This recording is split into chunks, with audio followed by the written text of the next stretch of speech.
ધારીના ગ્રામ પંચાયતની ચૂંટણી યોજાઈ સરપંચ પદે દિલાવરભાઈ લલિયાનો ભવ્ય વિજય। કુલ 8 સભ્યો પૈકી 6 સભ્યોની પેનલ સાથે સરપંચ પદે દિલાવરભાઈ લલિયા વિજેતા। જરગામના વિકાસ માટે કામ કરવાની ખાતરી આપતા ચૂંટાયેલ સભ્યો અને સરપંચ સંવેદનશીલ ગામ જરમાં ચુસ્ત પોલીસ બંદોબસ્ત સાથે યોજાયું હતું મતદાન। દિલાવરભાઈ લલિયાની પેનલ વિજેતા થતા લોકોએ ફૂલડે વધાવ્યા। રિપોર્ટર બિપિન રાઠોડ, જિલ્લા બ્યુરો ચીફ, અમરેલી। જર ગામે ગ્રામ પંચાયતની ચૂંટણી હતી।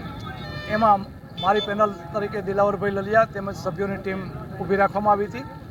ગામ લોકોએ પૂરો સહકાર આપી અને દિલાવરભાઈ તેમજ 6 સભ્યો સારી બહુમતીથી ચૂંટાઈ આવ્યા છે।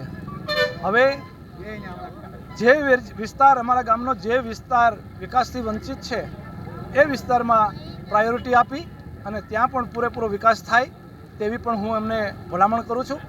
એમ જ ગામ લોકોએ પૂરેપૂરું મતદાન સારામાં સારું કર્યું છે, એમાં નથી આપ્યા એ લોકો પણ અમારી સાથે જ રહેશે અને સરખા હિસ્સે બધાને વિકાસનું કામ મળી રહે એવી આ તકે હું દિલાવરભાઈને શુભેચ્છા પાઠવું છું અને પૂરેપૂરું ધ્યાન આપે એવી શુભેચ્છા।